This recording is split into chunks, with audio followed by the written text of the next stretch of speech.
When Iraqi fighter jets started bombing Tehran, Marjane wanted revenge. Since she was too young to fight, she looked to her father. Surely he would step up to defend Iran from Saddam Hussein's airborne attack. In her view, this was just the latest assault in 1400 years of Arab and Islamic conquests of Iran. Marjane's father corrected her. The real Islamic invasion was coming from Iran's own government. Iran was vulnerable to this attack. After a failed military takeover, the new Islamic regime had imprisoned or executed all the Iranian fighter pilots. Oops. Hey team, just a reminder, if you like this video, please hit the subscribe button and ring the notification bell. It really helps the channel out, and our next upload could be on something taught in your next class. Thanks, and back to the video. With no pilots and a non-violent father, Marjane's hopes for a big show of Iranian power were dashed. Where were Iran's patriots? One night, the Satrapis heard the old Iranian national anthem coming from the TV. Their hearts swelled with pride. Wait, didn't the Islamic regime ban the national anthem and replace it with a religious hymn? Then, they heard that 140 Iranian F-14s had bombed Baghdad, Iraq's capital. What was going on? It turned out that Iran's fighter pilots had been released from prison. They agreed to attack Iraq if the government broadcast the national anthem. Take that, Saddam! But Iran's losses were heavy. Many of the pilots didn't return, including the father of one of Marjane's classmates. Pardis was her name, and Marjane tried to console her in the playground. She should be proud. Her father is a hero. But Pardis said she would prefer he were alive and in jail than dead and a hero.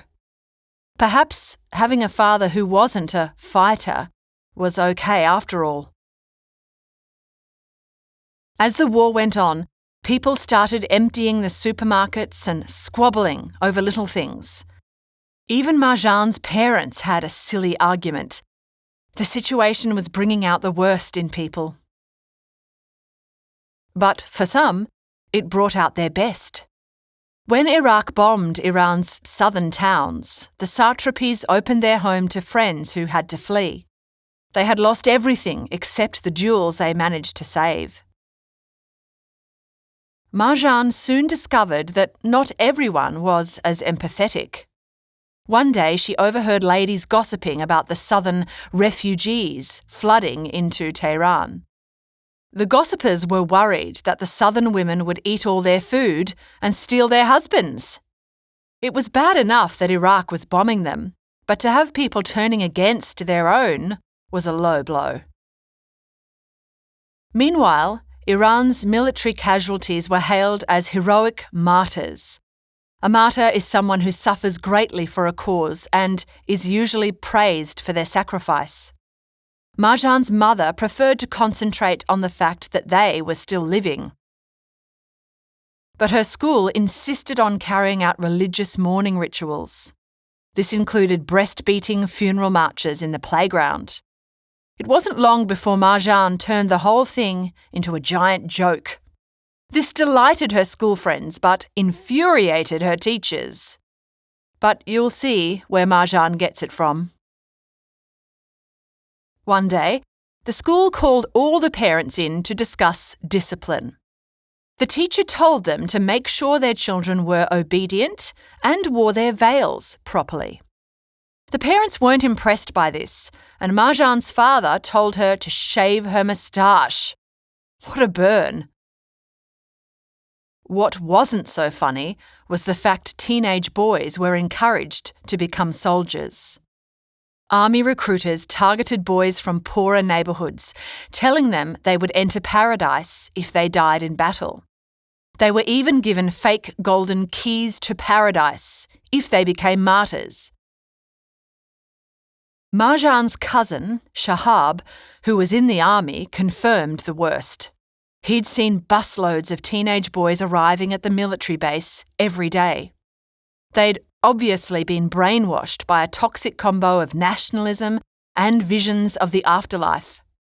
When they were thrown into battle, many died wearing those fake keys to paradise around their necks. Meanwhile, the boys from Marjane's neighbourhood hadn't heard of these keys to paradise. Far from dying on the battlefield, they were enjoying their youth and having punk-themed parties. This was the start of Marjane's rock and roll rebellion. But the war with Iraq kept wrecking things, literally.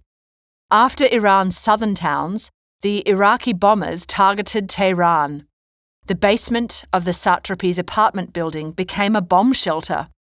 Once the terror of the bombs had passed, they were always gripped by a different anxiety.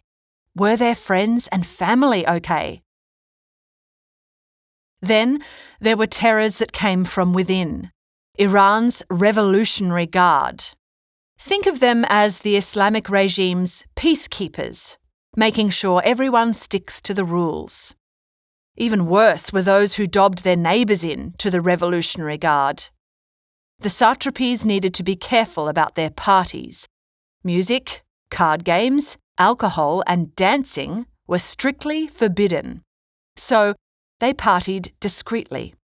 Even Grandma liked to boogie now and then.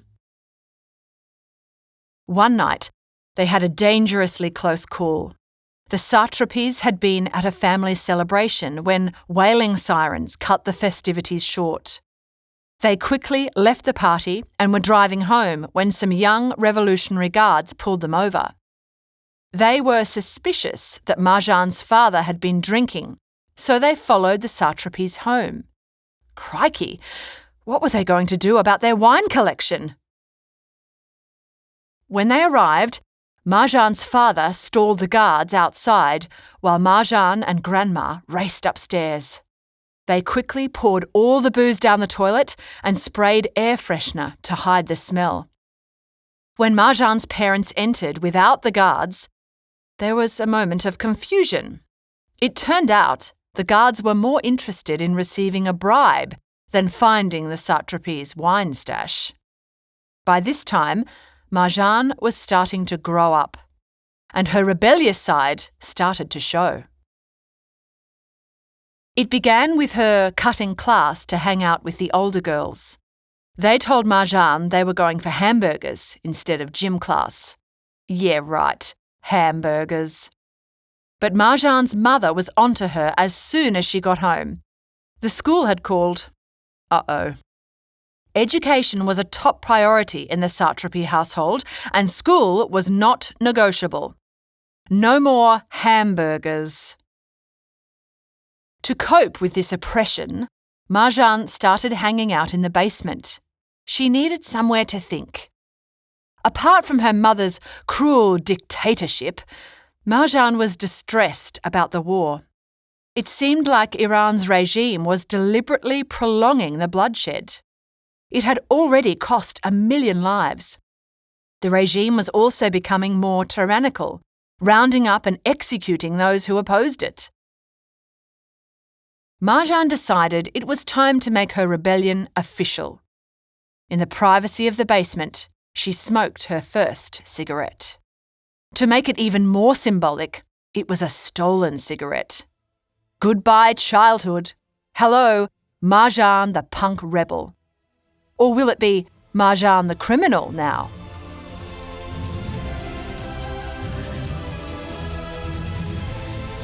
We hope you enjoyed this Schooling Online production.